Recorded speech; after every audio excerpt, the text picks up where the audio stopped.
kita harus punya potensi ngeliat ke depan juga positif juga. Hidup dalam pesimisme kan nggak sehat ya. Nggak ada satupun bisnis, nggak ada satupun investasi yang tidak butuh properti.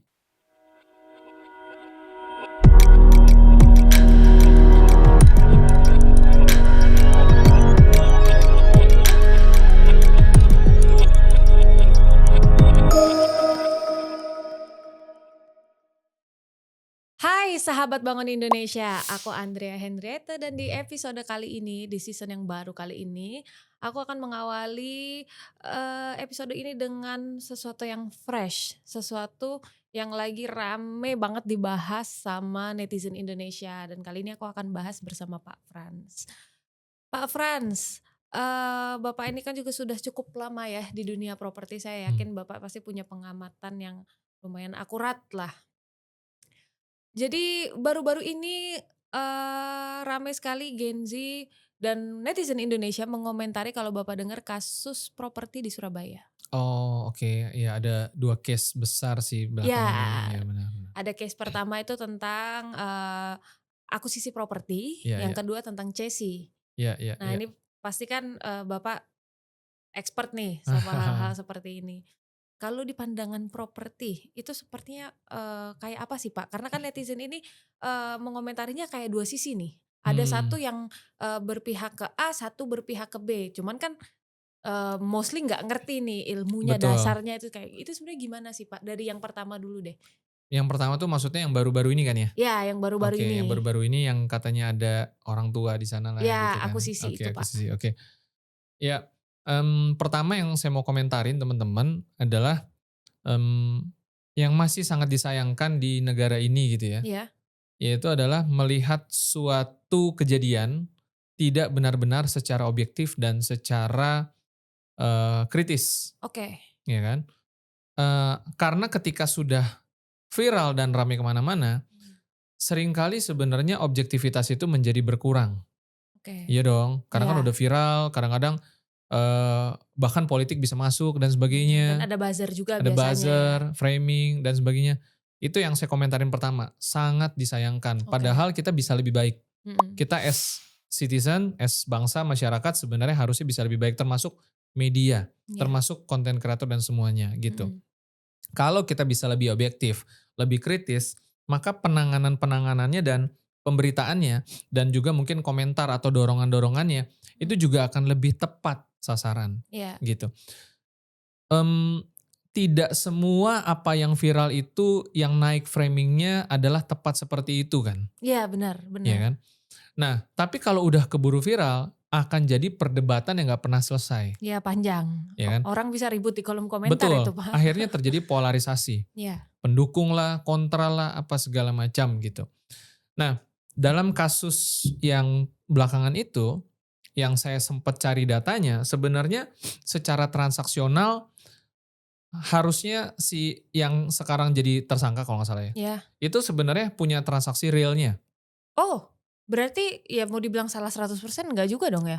Di dalam salah satu podcastnya yang pihak yang ada di sana ya, saya nggak mau sebut channel apa gitu ya, teman-teman udah tahu lah. Kan sempat disebutkan bahwa memang transaksinya real dan sah, Oke. ya kan. Hanya saja mungkin mekanismenya dalam Oh. supaya mengakuisisi aset secara fisiknya yang mungkin kurang tepat. Oke. Ya kan? Yang kemudian men-trigger kejadian sampai sekarang, efek dominonya tuh itu, Oke. ya kan? Tapi yang saya tahu memang sebenarnya transaksinya sah. Tapi kan juga memang yang sebenarnya akhirnya jadi viral adalah kenapa lu harus kayak gitu, Iya. ya kan? Nah itu ya kalau kita masuk ke kenapa harus kayak gitunya, mungkin ujung-ujungnya adalah anggaran. Maksudnya pengen cepet, Oh ya ya. kan? Karena kalau misalkan menempuh jalur yang lebih panjang, ya durasi, Biaya juga juga ya. biaya, ya kan? Ini kan mengacu kepada problem sistem. Oke. Contoh misalkan gini, kalau kita punya transaksi yang sah, yang real, sebenarnya bumerang ini bisa balik ke pemerintah sih. Kalau kita mau melihat benar-benar gitu ya. Iya. Kalau misalkan ada sebuah transaksi yang real dan sah dan formal, Iya.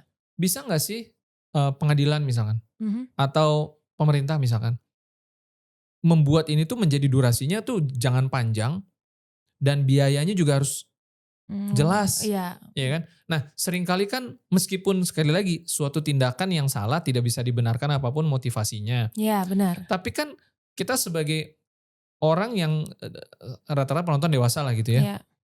Kita kan bisa memaklumi, bukan memaklumi, kita bisa memahami Mhm. bahwa ada sebab daripada akibat gitu loh. Iya, benar. Ya kan? Jadi tidak bisa sepenuhnya disalahkan ke sana walaupun memang mungkin salah juga, Iya.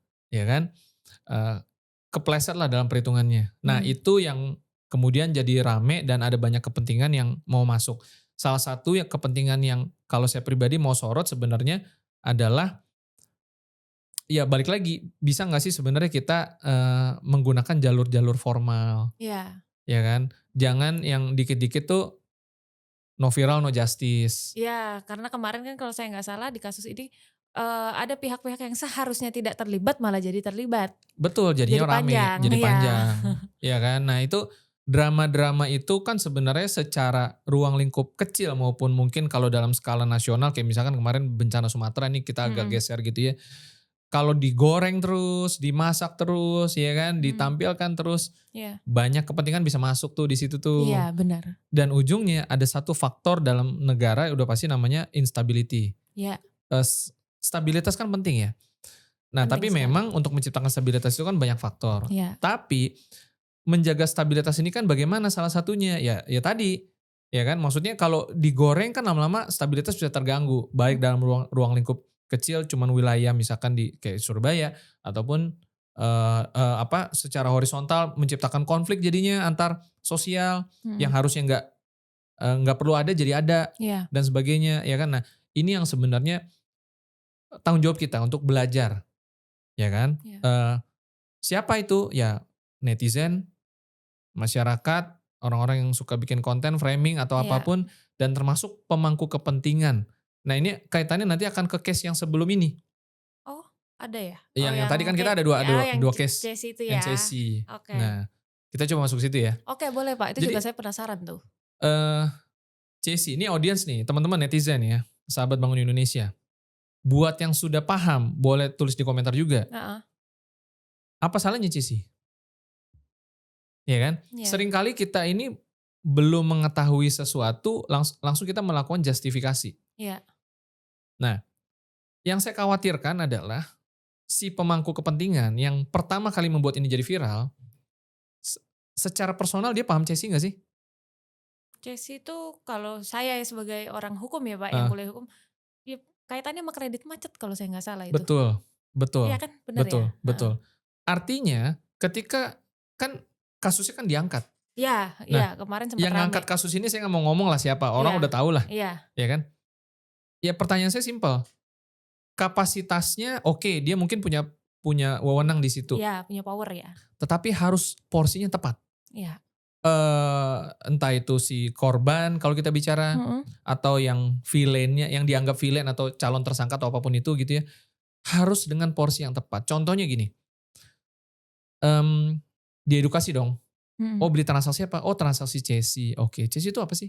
Iya. Harusnya dibuka, ya kan. Dijelaskan ya Pak. Jadi jangan sampai ini kemudian menjadi bola liar yang targetnya jadi salah sasaran. Iya.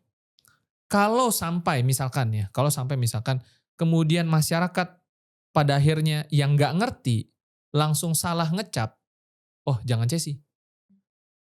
Udah salah loh posisinya, si pemangku kepentingan itu sudah salah posisi loh. Karena kalau dia akhirnya membuat orang lain salah paham karena narasi-narasi yang dibangun, ya kan? Karena Chessy itu bagian dari instrumen perbankan untuk mengalihkan piutang. Iya. Berarti Anda sedang menutup jalur legal formal yang sudah disediakan oleh negara loh. Iya. Karena apa? Karena pembangunan persepsi yang keliru di masyarakat. Mmm. Itu bagian dari tanggung jawab kita para konten kreator. Konten Iya. kreator kan bisa dari pemerintah, bisa dari swasta, Iya. ya kan? Iya. Nah, jangan gara-gara mungkin kita memang mau mempertahankan popularitas ataupun memang sekedar mau the next episode selanjutnya gitu kan. Iya.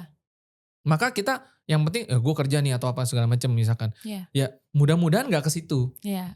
gitu. Dan balik lagi kita yang nonton ya kan jangan mudah terpancing. Iya. Kita harus kritis. Pertama minimal bertanya lah. Mhm. Ini Cici apa sih? Iya. ya kan?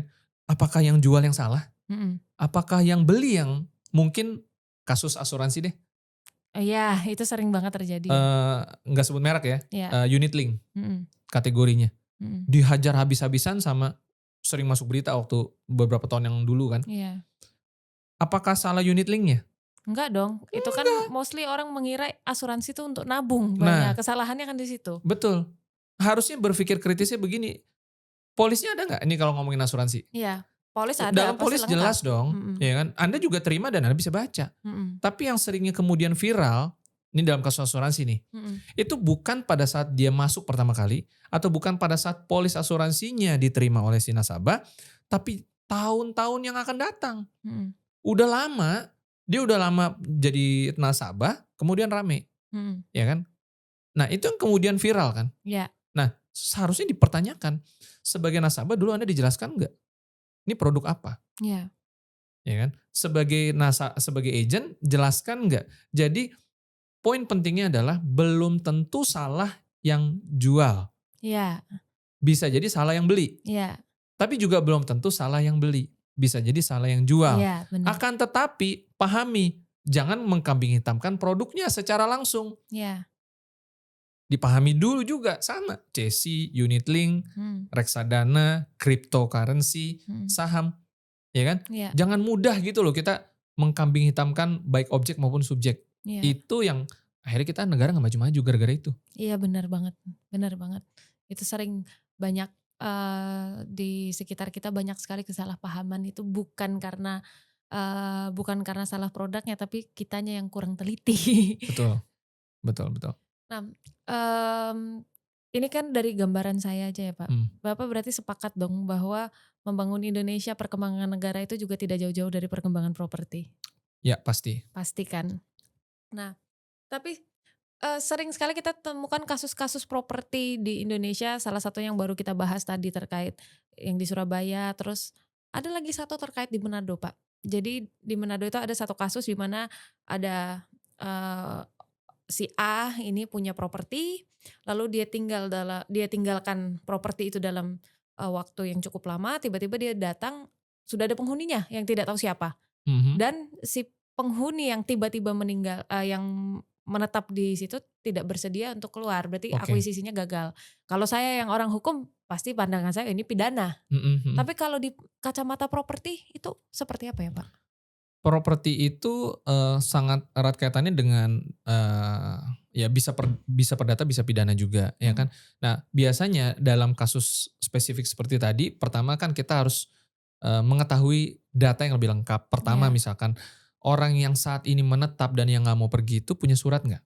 Iya. Ya kan? Yang Mhm. menyatakan bahwa dia di situ itu atas kuasa apa, siapa, Iya. ya kan?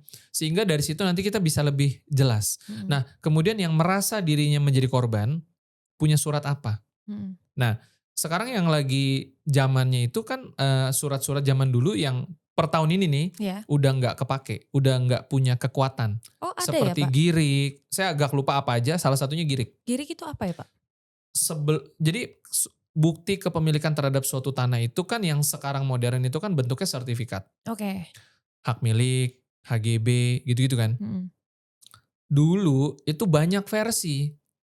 Sekali lagi saya mohon maaf nggak hafal istilah-istilahnya. Salah Mhm. satunya girik, ada letter C juga kalau nggak salah. Letter C lalu girik dan sebagainya. Nah, girik dan teman-temannya berdasarkan ini udah dari 2005 kemarin dinyatakan bahwa per tahun ini nih udah nggak berlaku. Oh. Nah, kita mau lihat nih yang tadi apa Manado ya? Ya, yang di Manado? Manado itu kasusnya apa nih? Apakah girik atau apa gitu ya? Nah, cuman yang pasti yang merasa memiliki secara sah harus mengklaim dia punya, kepemilikannya apa dulu, Iya. ya kan? Dan berdasarkan regulasi yang saat ini Mhm. memang, gimana ya, eee, kalau dia udah punya surat dan dia kuasai, sebenarnya kan udah solid, Iya. ya kan? Apalagi suratnya itu surat jelas. Tapi kalau misalkan itu surat lama yang zaman Belanda kuno dulu misalkan, Iya. tapi dia nggak menguasai aset fisiknya, Mhm. ya kan? Nah ini dikhawatirkan bisa saja timbul kasus-kasus pidana, yang Oh. mana orang tiba-tiba nyerobot Iya. atau apa. Nah maka mau nggak mau sesuai dengan negara hukum kita, dia harus pembuktian. lakukan somasi, gugatan atau laporan polisi dan lalu Mhm. pembuktian dia punya haknya apa, Mhm. ya kan? Ya itu termasuk bagian dari kecerobohan sih ya. Kalau memang benar-benar yang korban ini dia yang punya sebenarnya, Mhm. ya harusnya dia bagaimana mengamankan asetnya juga kan. Iya. Dipagerin, CCTV atau apa sekarang kan udah seperti itu gitu. Iya. Ya kalau itu tanah bidang mungkin itu juga susah, tapi minimal dia kan ada dia bisa matok Iya. batas-batas ya kan supaya Mhm. ketahuan. Ya mau nggak mau berapa lama sekali dia harus tinjau dong dia punya aset, Iya. ya kan. Kalau nggak ya gimana punya aset tapi nggak dijagain, nggak dikelola, maling bisa datang kan. Iya, benar. Itu sih. Nah, setelah kita bahas kasus-kasus yang viral di kalangan Gen Z dan netizen, ada kalau kali ini bukan kasus, Pak, tapi mungkin semacam slogan. Ada keluar slogan yang cukup ramai dan ini nggak cuma Gen Z, milenial pun ada. KPR itu jahat katanya. Oh, oh, KPR itu jahat. oke. Jahatnya gimana tuh? Nah, ada beberapa yang bilang bahwa terkait suku bunga, Pak. Oh, suku bunga. Suku bunga yang tidak flat katanya. Oke, oke. Nah, kalau penjelasan dari kacamata properti itu seperti apa sih, Pak? Oke, ini adalah penilaian subjektif Ya. pasti ya kan dan Mhm. semua orang berhak menilai Ya. kan. Eee, Sekalipun ada yang mengatakan KPR itu jahat, biasanya itu mungkin karena dia pernah mengalami situasi pengalaman buruk Oke. atau mungkin dia dengar. Tetapi secara fakta nih kita bicara, Mhm. fakta dan data, tanpa kredit ekonomi tidak akan bergerak, Ya. ya kan. Jadi jasanya kredit itu jauh lebih besar Iya, oke. daripada subjektivitas penilaian kita. Mhm. Itu fakta nggak bisa dibantah, Mhm. ya kan. Penjualan rumah, penjualan kendaraan, mayoritas tuh kredit, Ya, ya benar. kan. Dan banyak orang pakai kredit itu bukan karena dia nggak punya duit loh. Mhm. Ada juga yang dia mampu beli cash, tapi dia pakai cash flow, Oke. ya kan. Dia menghitung, ah gue mendingan cicil deh. Mhm. Nilai ekonominya lebih tinggi daripada nilai biaya yang dikeluarkan, Oke. ya kan. Ada juga yang memang uangnya nggak nyampe makanya dia pakai kredit. Mhm. Ya apapun itu sebenarnya kembali ke financial apa istilahnya, kecerdasan finansial kita. Iya. Ketika kita mau memutuskan menggunakan kredit, Mhm. maka ada hitungannya dong, Iya. ada rasionalitasnya. Jangan Mhm. pakai emosi tuh di situ tuh, Iya. ya kan? Kita tahu persis memang pasti ada floating. Dan floatingnya itu kita harus antisipasi mungkin 2 digit. sepuluh Oke. persen, 11%, mungkin di atas itu. Mhm. Flatnya mungkin cuma 3 tahun. Apa yang menyebabkan flat-nya cuma 3 tahun ini faktornya kalau di dunia properti?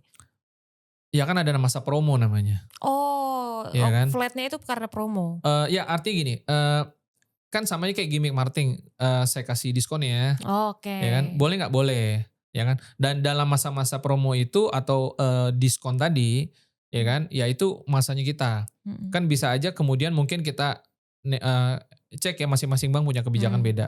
Kita mau pelunasan dalam 3 tahun aja, Mhm.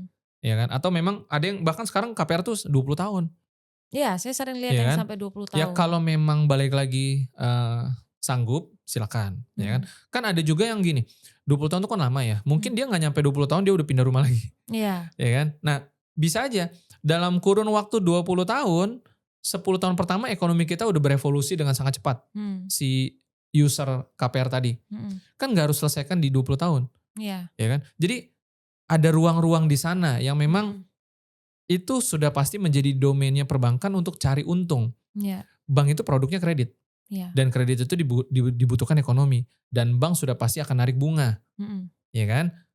Tinggal pintar-pintarnya kita sebenarnya, cerdas-cerdasnya kita secara finansial, bagaimana memaksimalkan KPR-KPR itu tadi, Mhm. ya kan? Bank mau untung udah pasti dia harus untung dong. Iya. Bayar pegawai, Mhm. bunga deposito, segala macam. Mhm. Makanya bunga kreditnya pasti lebih tinggi dong.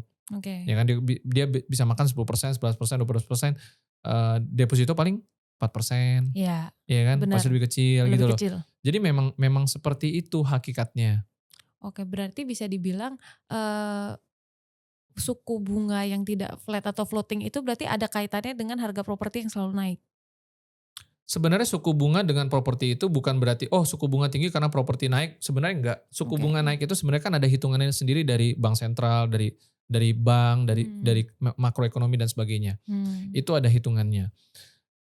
Lepas ada suku bunga bank, harga properti itu naik tidak didorong faktor utamanya satu-satunya itu karena suku bunga, enggak juga, Oke. ya kan. Properti harga naik bisa karena lokasi, Mhm. bisa karena pertumbuhan ekonomi di lokasi itu cukup tinggi, Mmm. ya kan. Atau memang karena elit punya, premium dan Oke. sebagainya, ya kan. Mhm. Kayak misalkan itu, klaster yang memang lagi dibangun sama developer dan klasternya masih berjilid-jilid. Oke. Nah, maka biasanya, si developer itu sudah memperhitungkan Mhm. berapa inflasi yang mau dia ukur di dalam penjualan market-market-nya, di dalam Oke. paket-paketnya dia punya klaster segala Mhm. macam. Kan logikanya ketika dia masih juara klaster satu masih ada sampai 10 klaster misalkan, kan nggak langsung habis tuh. Mhm. Nah, dia udah hitung, "Oh, klaster 2 harga lebih lebih mahal. Oke. Klaster 3 harganya lebih mahal lagi dong." Oke. Kalau misalkan harganya sama aja, jadi dia juga mempertimbangkan bagaimana feel ekonomi daripada pembelinya kan. Iya. Ini kok rumah harga nggak naik-naik, misalkan Mhm. gitu, ya kan. Jadi wajar, mungkin kita istilahnya kita kenal dengan gorengan, tapi gorengan itu kan terlalu negatif ya. Iya. Kita bilangnya inilah, strategi marketing lah Oke, gitu loh, strategi ya kan. itu bahasa yang lebih Lebih halus ya. halus gitu, dan itu sah-sah aja. Oke. Iya dong, sah-sah aja, gitu. Nah, in this economy, Mhm, properti itu adalah hal yang sangat menakutkan untuk Gen Z, Pak. oke, Itu sudah, ramai sekali karena kan bayangan Gen Z, properti ini nggak mungkin uang 1.000.000, 2 juta. betul Pasti uangnya sampai di ratusan juta atau MM-an. Ya mungkin ratusan juta pasti nggak mungkin properti di Jakarta dong, kalau betul yang betul ratusan juta mungkin yang kabupaten-kabupaten. betul. Dan Gen Z itu jadi, sangat takut sekali kalau harus berhadapan dengan, properti di mana dia harus punya properti. Oh, Berarti kan oke. bayangan mereka KPR, suku bunganya naik, beli juga duit gede, akhirnya mereka memilih untuk menyewa. Iya, Lebih oke. pilih sewa daripada, beli. Dengan alasan ya menghindari mungkin pajak, suku bunga dan lain-lainnya. Iya. Apa itu benar cukup efektif, Pak? Langkah strategi untuk menyewa dulu untuk para kaum muda menurut saya adalah langkah yang efektif ya, Oke. produktif gitu ya. Jangan sampai FOMO, jangan sampai ngoyo, terlalu memaksa itu juga Mhm. bisa berbahaya juga gitu. Tapi kalau kalau ngomongin nasihat seperti itu saya ingat waktu muda dulu juga saya belinya juga ganas juga gitu ya. Maksudnya, Oke. dulu ada pepatah gini, kita harus kerja keras lah, Mhm. kalau nggak dapet, nggak pernah dapet gitu loh Mhm. ya kan. Dan saya ingat ya waktu itu dalam rasio, kredit yang sehat, Mhm. katanya kalau misalkan kita punya penghasilan 10 juta misalkan, Mhm. ya spending kita kalau bisa maksimal 30% lah, 40%, jangan Oke. sampai 80% ya Oh, kan itu oke. bahaya, bahkan ada yang 90, bahkan ada yang 100% gitu. Itu saya. Nah, kan kita tahu rasionya yang sehat seperti itu ya kan. Iya. Nah, cuman kadang-kadang ada situasi di mana kita dalam tanda kutip anak-anak muda nih berani karena mempertaruhkan masa mudanya, gue gambling deh gitu ya, dan Mhm. akhirnya bisa dapet dan banyak di masa-masa lalu seperti itu. Saya juga termasuk seperti itu gitu. Dan Mhm. itu sah-sah aja. Jadi ada yang mau sewa, ada yang mau beli langsung ya kan, Mhm. ada KPR-nya kan biasa Iya. ngebantu gitu. Ya apapun itu yang pasti kita harus paham kita punya profile kan. Mhm. Kita punya masing-masing. Ada orang yang hidupnya nggak bisa tenang kalau memang dia benar-benar, dihimpit dengan situasi yang terus-menerus, Mhm. berkepanjangan. Mhm. Apalagi dia dia nggak punya exit plan, ya Iya. kan. Misalkan, wah saya kalau masuk pakai KPR sekarang nih 90% nih, Mhm. ya kan. Nah apalagi saya masih single, Mhm. mungkin kalau misalkan udah berdua gitu ya, calon istri atau apa segala macam, udah cicil berdua deh gitu kan, Mhm. lebih ringan dan sebagainya. Lalu memproyeksikan, oh kayaknya saya bisa naik jabatan nih, atau Mhm. misalkan saya nambah nambah bisnis segala Mhm. macam ya kan. Akhirnya dari 90% bisa dikurangi jadi 70, lama-lama 40, Mhm. 50 dan seterusnya gitu ya kan. Ya cuman balik lagi ada yang memang bisa melakukan manajemen seperti itu, ada yang Mhm. enggak. Nah kalau yang enggak juga nggak perlu berkecil hati dong. Jangan kita sindir juga bahwa sewa menjadi peluang yang baik. Oke. Tapi yang terpenting sebenarnya meskipun kita sewa, kita harus punya potensi ngeliat ke depan juga positif juga. Hidup dalam pesimisme kan nggak sehat ya. Iya, Secara benar benar. secara fisik juga nggak sehat Mhm. gitu. Kita harus hidup dalam semangat optimisme. Hari ini kita merasa saya hanya mampu sewa. Mhm. Tapi lihatlah dari kacamata nanti di masa depan. Mhm. Berarti saya harus jadi orang yang bisa menyewakan properti. Oke, Iya dong? iya. Begitu spiritnya. Berarti kan karena banyak juga yang bilang nih, "Ah, rumah mahal mending nyewa." Tapi lama-lama kalau semua nyewa nggak ada yang nggak ada yang menyewakan rumah juga Nah, rugi juga ya, bingung juga ya, ya Pak, ya? bingung, ya mau nyewa sama siapa kalau semua berpikir sewa-sewa aja, yang punya propertinya siapa gitu, ya kan? Iya, memang, sama ada satu lagi nih, Pak, yang sering saya temukan.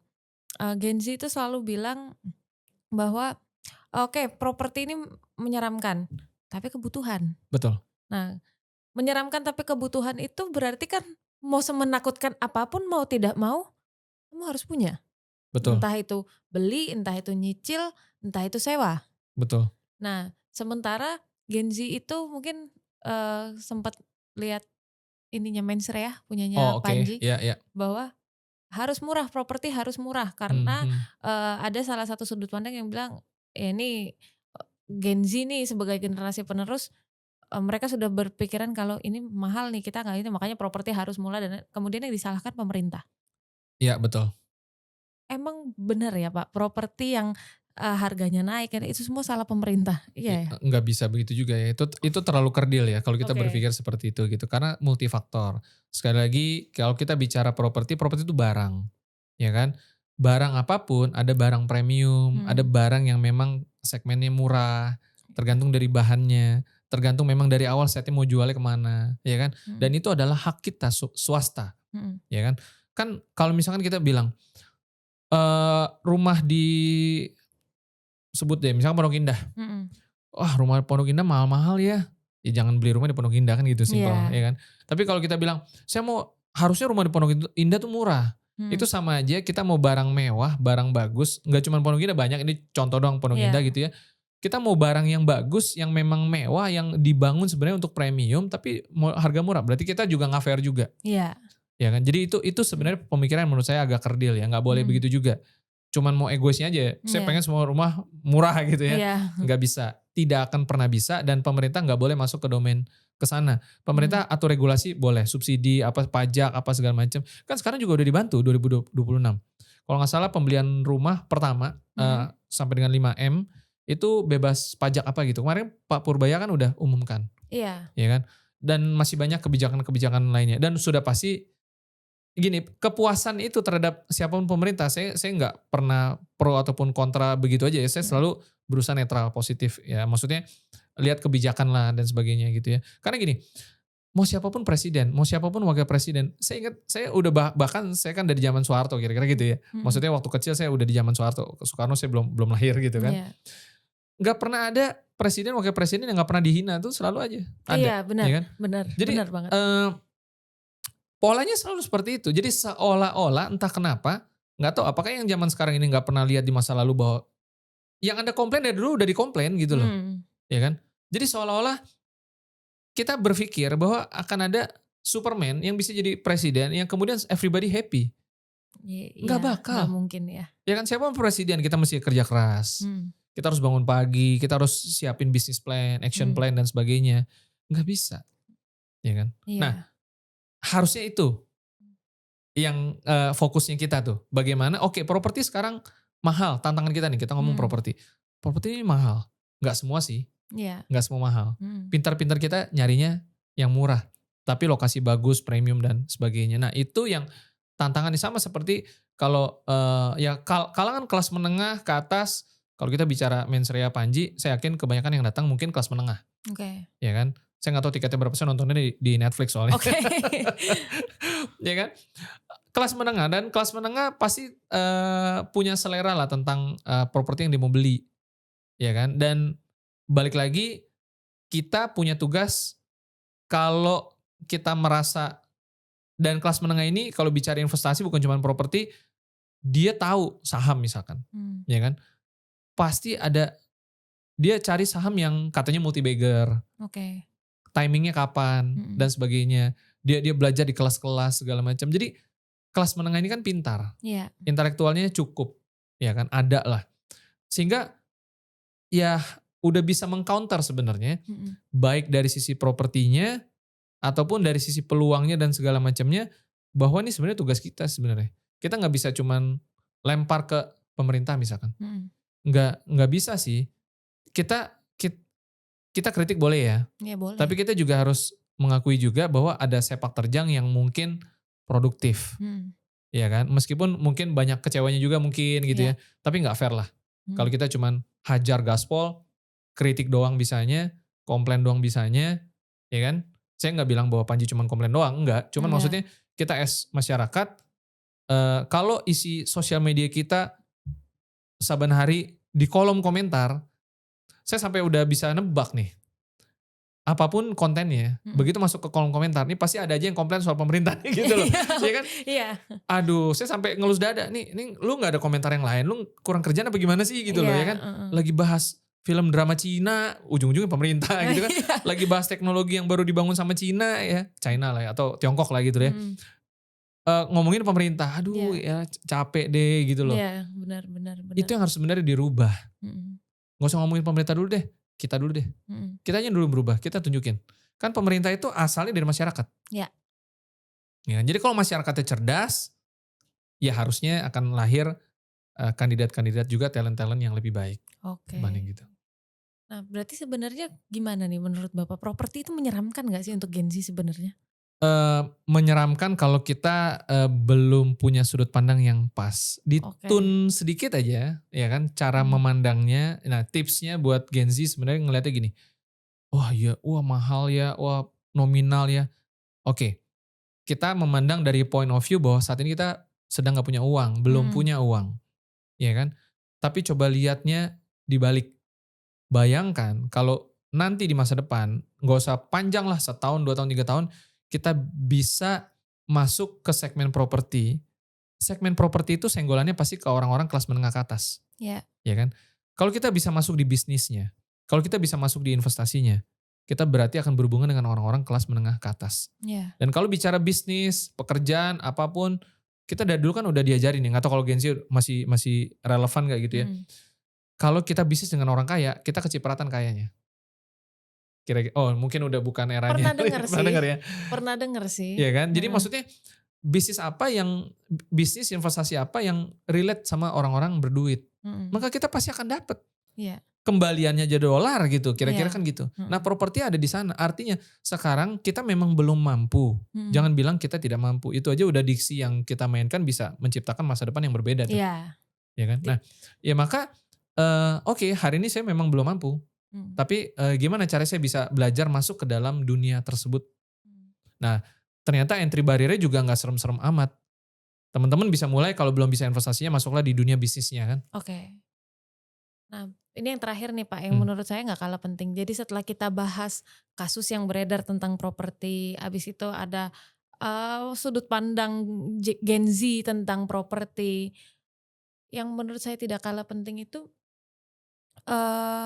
properti ini kan tadi saya sudah bilang berarti membangun Indonesia, perkembangan mmm, suatu negara itu tidak lepas dari perkembangan propertinya juga. Itu sudah saya rasa Bapak sudah ngelihat itu dalam hitungan tahun ya. Nah, berarti kan kalau misalnya semenakutkan apapun yang saya bilang tadi, Gen Z tetap butuh ini, sementara tetap butuh properti walaupun menyeramkan. Berarti properti ini kan kebutuhan utama ya, Pak, kebutuhan, betul betul. tetap kebutuhan.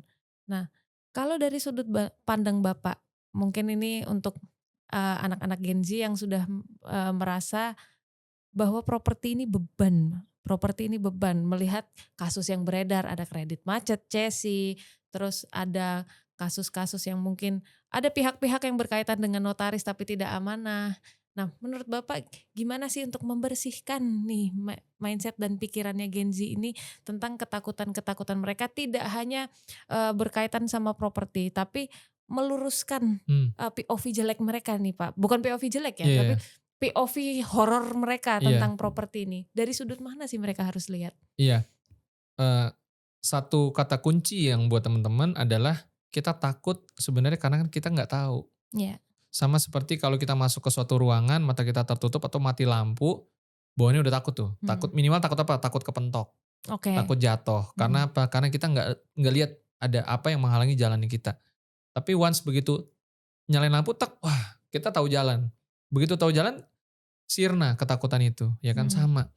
Kita takut sama properti sebenarnya karena mungkin banyak informasi yang kita konsumsi di tempat yang salah iya, atau kurang tepat, mhm, sehingga kita perlu gali pengetahuan lebih banyak, kita mhm, belajar.